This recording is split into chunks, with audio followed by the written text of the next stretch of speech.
The year is 1946. The city of Frankfurt is a corpse, a mangled skeleton of steel and concrete picked clean by the vultures of war. In the suffocating darkness of an alleyway behind an American supply depot, a boy freezes. He is 12 years old, but his eyes are ancient. His name is Klaus Fischer, and he is a ghost hollowed out by hunger. Clutched to his chest is a stolen loaf of white bread, still radiating a warmth that feels like life itself. It might as well be a bar of solid gold. Then, the world explodes into white. A flashlight beam pins him to the wall, a cruel, unblinking eye. He is caught. The light is so blinding he can't see the man's face, only the terrifying silhouette of a conqueror, an American uniform, broad shoulders, and the cold, hard line of a rifle slung across the back. This is it. This is the end. This is how I die. His older brother's warning screams in his mind, a prophecy of doom. They will shoot you for taking so much as an apple, Klaus.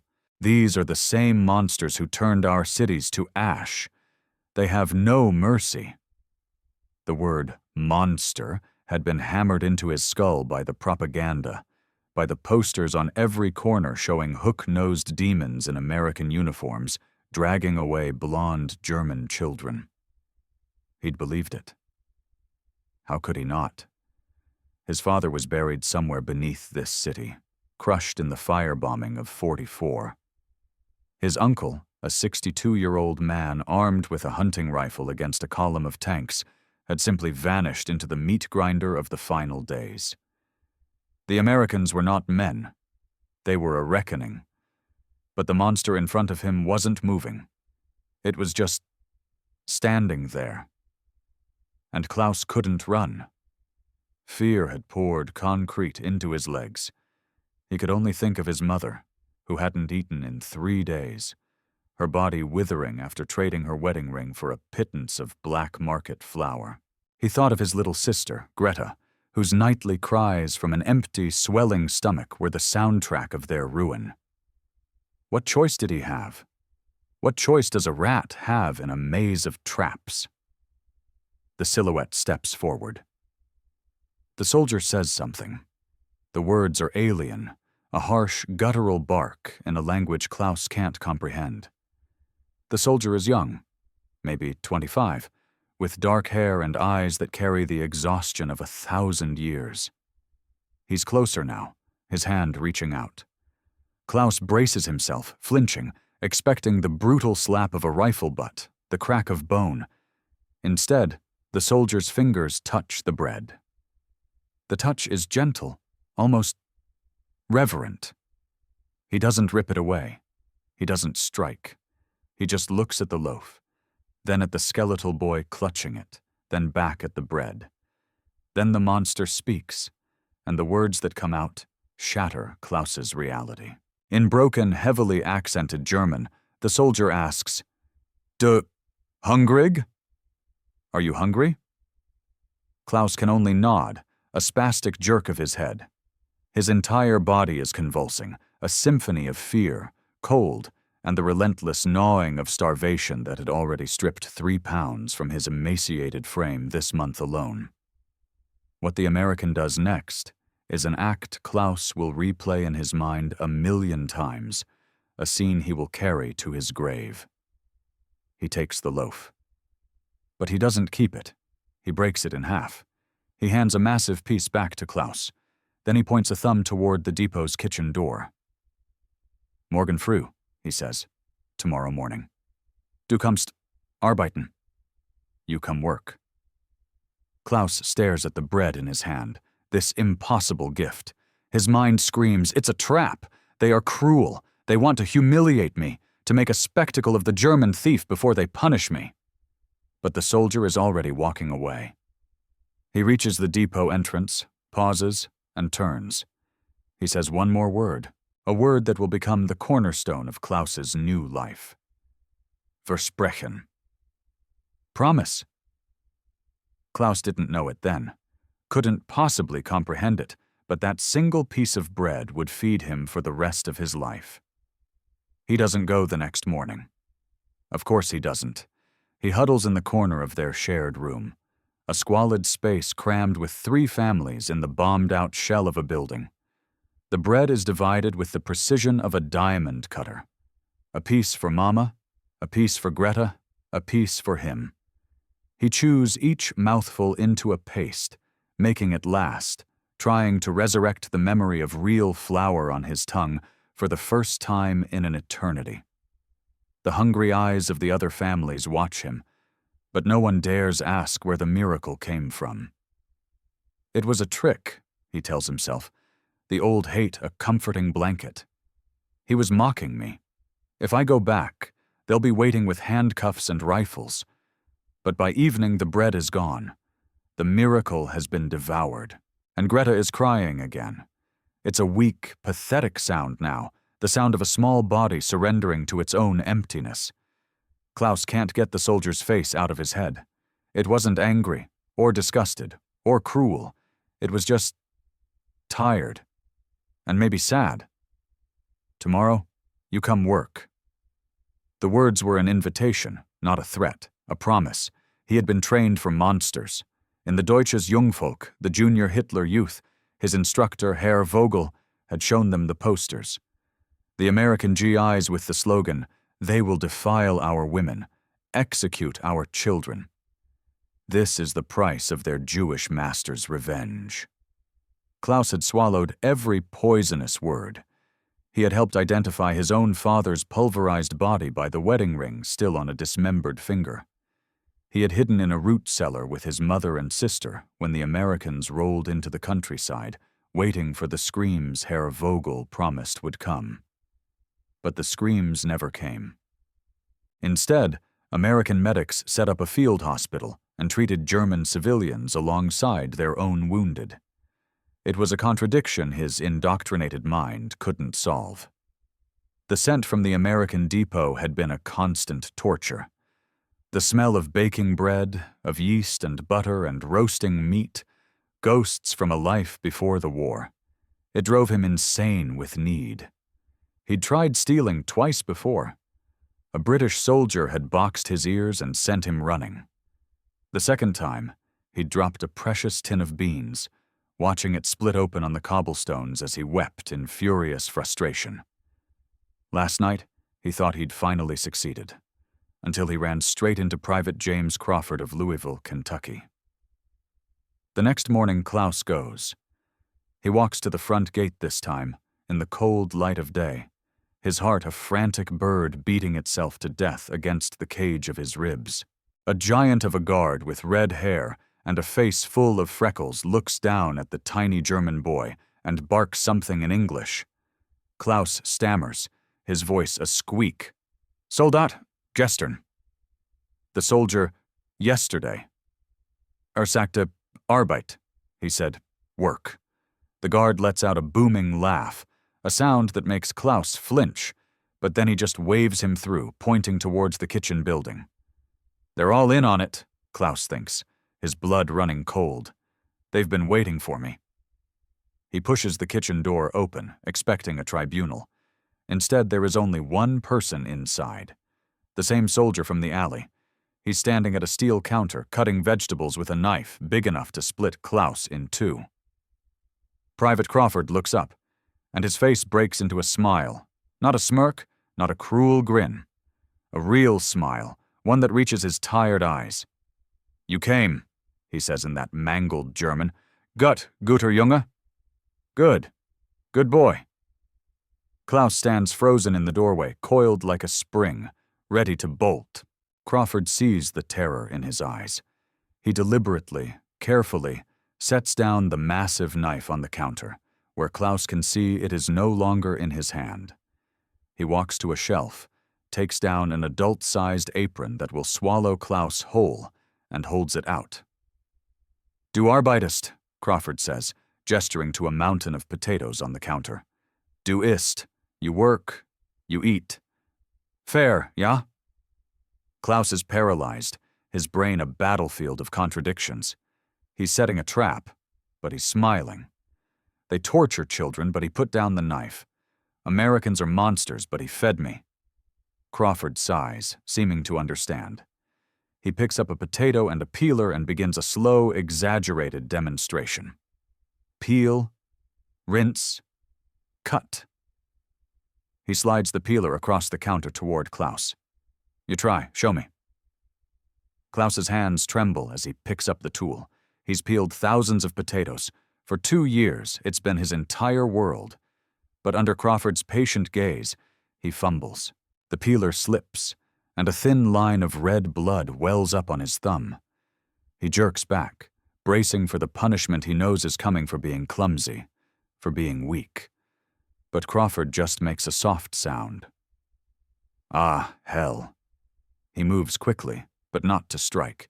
He grabs a clean cloth, wets it under the tap, and reaches for Klaus's hand. Klaus flinches away on pure instinct. Crawford stops dead. He holds the cloth out, an offering. He doesn't advance. It's okay, he says softly, his voice gentle. Let me see, ich helfe, I help. Not I order. Not you must. I help. Slowly, so slowly it's agonizing, Klaus extends his wounded hand. Crawford's touch is unbelievably gentle as he wraps the cloth around the cut. His hands are warm and calloused from work, not the soft, pampered hands of the decadent Americans from the propaganda posters. There, Crawford says. Okay, now try again. Slow. Ich zeige dir. I show you. He stands beside Klaus, his presence a shield, not a threat, guiding the boy's hands without forcing them. Peel, rinse, cut. When Klaus successfully finishes his first potato, Crawford gives his shoulder a brief, firm pat. Gut. Sehr gut. Good. Very good. Klaus blinks back, hot, confusing tears. They work for an hour, in a silence that isn't empty, but comfortable. Crawford doesn't interrogate him. He just works alongside him. At midday, he pulls out 2 plates and fills both with a thick, fragrant stew, bubbling with chunks of meat and vegetables. It is more food than Klaus has seen in one place since before his father died. He sets 1 plate in front of Klaus, and they eat together. The meat is an explosion of flavor in Klaus's mouth, rich, tender, swimming in a gravy that feels like a sin. Crawford tears off a chunk of fresh bread for him. Klaus tries to eat slowly, to maintain a shred of dignity, but his starving body betrays him. He shovels the food in like a wild animal, sauce dripping down his chin, his eyes wide with a pleasure so intense it's painful. Crawford doesn't laugh. He doesn't comment. He just quietly slides his own piece of bread across the table so Klaus can mop up the last of the gravy. When Klaus finally looks up, tears are streaming down his face, from gratitude, from shame, from a confusion so profound it shakes his soul. Crawford is watching him, and his expression is something Klaus has never seen directed at him from an adult who wasn't his mother. It's compassion. You have family? Crawford asks carefully. Mother? Father? Sister? Mother, Klaus whispers. Sister, small, 6 years. Crawford nods slowly. He stands, walks to a supply closet and pulls out a canvas bag. Methodically, he begins to fill it. A whole loaf of bread, a tin of meat, a jar of fruit preserves, a small sack of precious white flour. These are not scraps. This is a king's ransom, worth more on the black market than 10 of his mother's wedding rings. He holds the bag out to Klaus.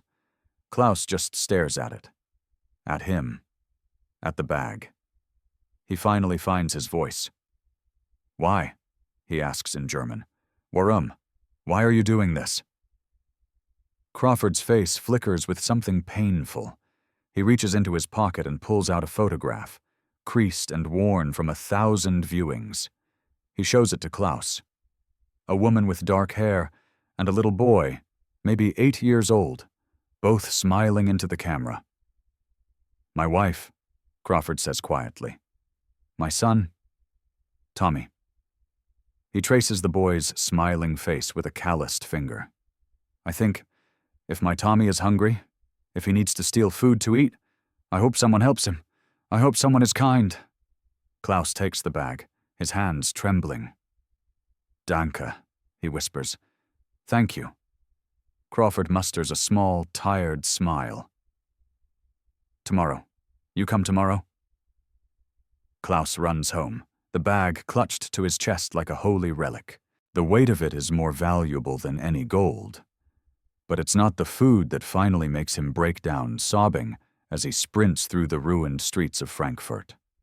It's the photograph of a little American boy named Tommy, and the way Private Crawford's voice had cracked when he said, "I hope someone is kind." He comes back the next day, and the next, and the one after that. At first, he's still a phantom in the kitchen, a ghost waiting for the trap to spring.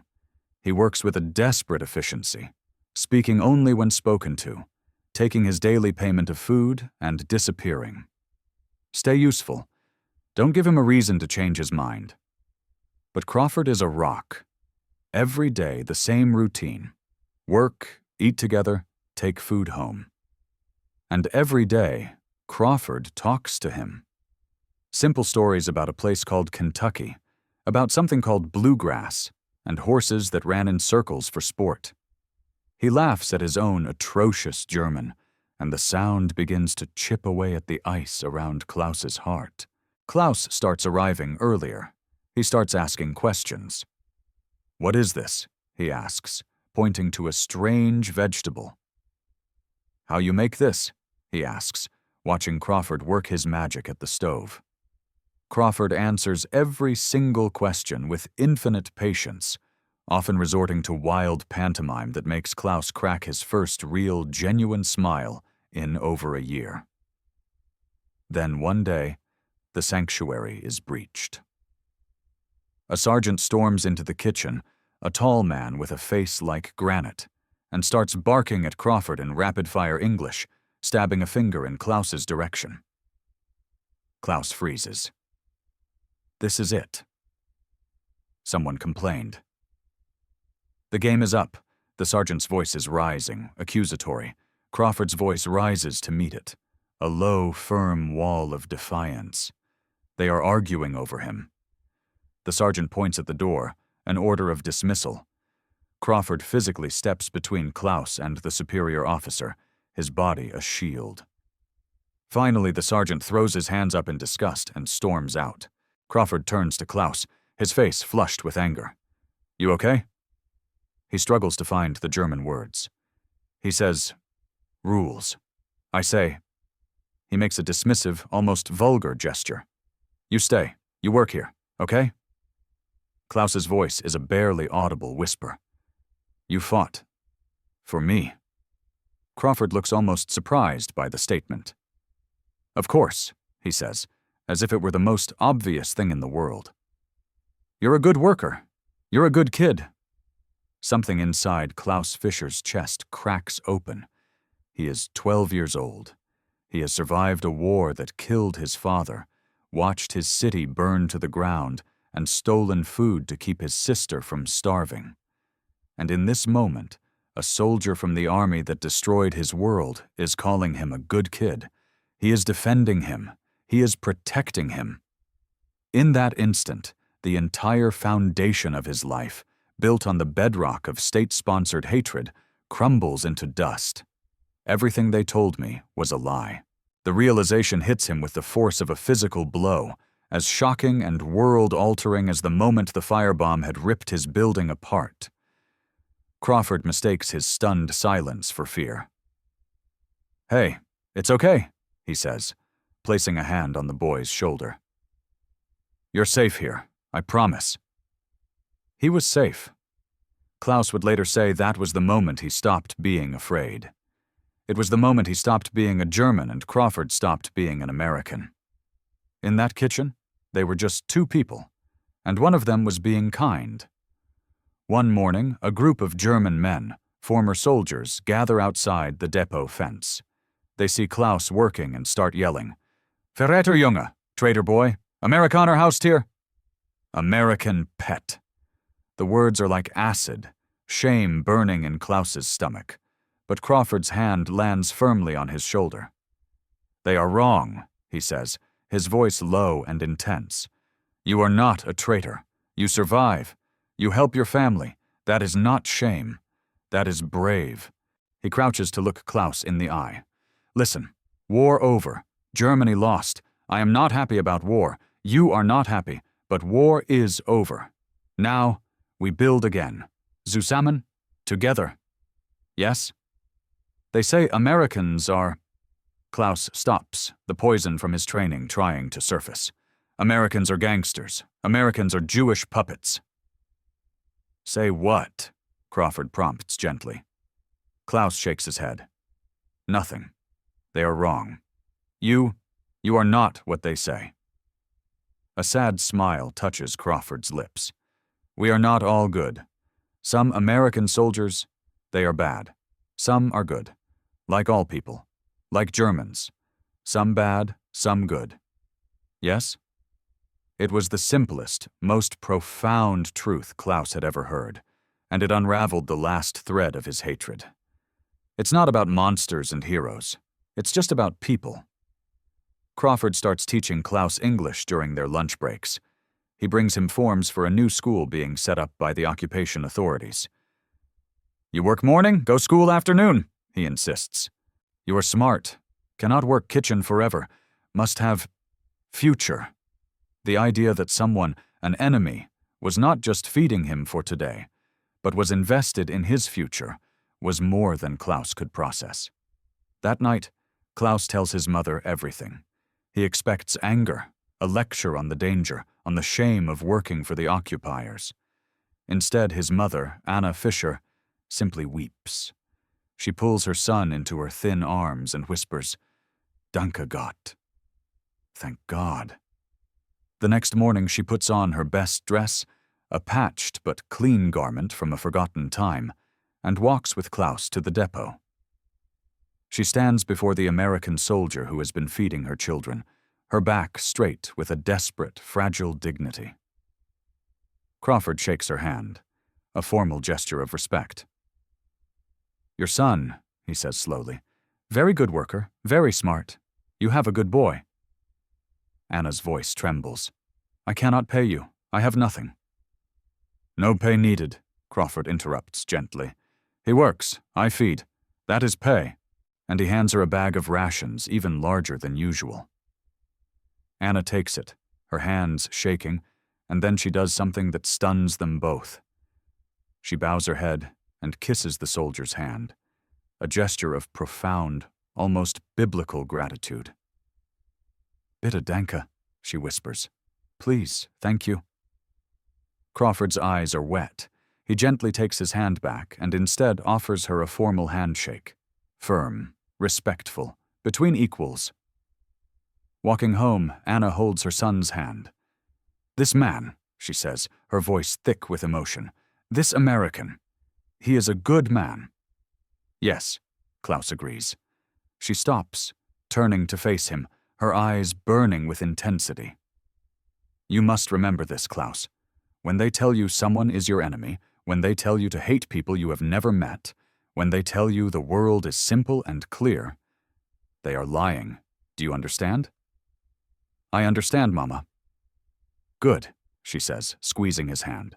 "Now you take this gift he has given you, this job, this food, this chance at a future, and you build a good life, a life that would make your father proud."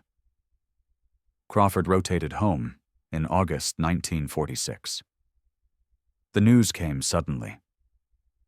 "I go back to America tomorrow," he said, his face a mask of neutrality. "Back to my wife, my son." He looked at Klaus, who now ran the prep kitchen with confidence, his school books piled in a corner. "You continue. You are strong now. You have a future." Klaus felt his world tilting on its axis, but he was 12 years old and trying desperately to be a man. "I will not forget you," he said, his English still halting. "You saved my life." Crawford shook his head firmly. "No, you saved your life. You were brave enough to come back that second day. You were brave enough to trust. I just tried to be kind." He handed Klaus an envelope. Inside was a letter of recommendation, praising Klaus's work ethic and intelligence. At the bottom was an address in Louisville, Kentucky. "You write me," Crawford said. "Tell me about your life, okay?" They shook hands, one last time, as equals. That single act of kindness in a dark alley did not end that day. It was only the beginning. Klaus Fischer went to school. He became an electrical engineer, a man who would literally help bring the lights back on in the city the American bombers had darkened. He wrote his first letter to Crawford in 1952. For the next 47 years, letters crossed the Atlantic, weaving a story of two families forever bound by a loaf of bread. Photos were exchanged. Tommy, the smiling boy in the wallet, grew into a man. Klaus's own daughters grew up knowing the story of the kind American soldier who saved their father. In 1989, Klaus finally visited Kentucky. Crawford, now gray-haired and retired, cooked him the exact same stew from that first day in the kitchen. "Still the best food I have ever tasted," Klaus told him, and the two old men, a former German youth and a former American GI, laughed together. When Crawford died in 1993, Klaus flew back for the funeral. He stood before a crowd of strangers and told them the story. He did not see an enemy child, Klaus said, his voice thick but his English now perfect. He saw a hungry boy, and he fed him. In doing so, he gave me back my humanity. After the service, Crawford's son, Tommy, a man Klaus's own age, embraced him. "Dad told me about you my whole life," he said.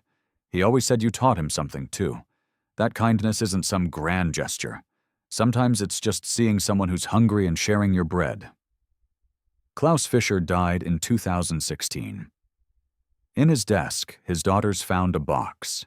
Inside was every letter Crawford had ever sent. And tucked within them was the worn, soft piece of paper with the letter of recommendation from 1946. At the bottom, in faded pencil, Klaus had written a single sentence in German. "The day I learned that kindness is stronger than hate." That story, that single act, now sits in a German museum for schoolchildren to see. It's a testament, a promise, that we are not defined by the flags we wave or the uniforms we wear. We are not defined by who we are told to hate. We are defined by who we choose to help. This story of a connection that crossed enemy lines, that defied all logic, is a testament to the human spirit. And I have to wonder, where is this story reaching you right now? Are you in Kentucky or in Frankfurt? Are you in Asia, Africa, or South America? Drop a comment below and let us know where in the world you're watching from, because a story like this has no borders. And if it moved you, do us a favor. Smash that like button and subscribe to the channel so we can keep sharing these histories that truly matter. In the end, it comes down to a choice. The world will always give you reasons to hate. It will always draw lines in the sand and tell you who is on the other side. But James Crawford taught Klaus Fischer, and their story teaches us, that true strength isn't in fighting your enemy. It's in having the courage to feed him. It's in the choice to see a hungry child, not a uniform. To build a bridge, not a wall. That choice, that one simple act of sharing your bread, is how you change the world. Not with grand declarations, but with one person, one moment, one incredible act of kindness at a time.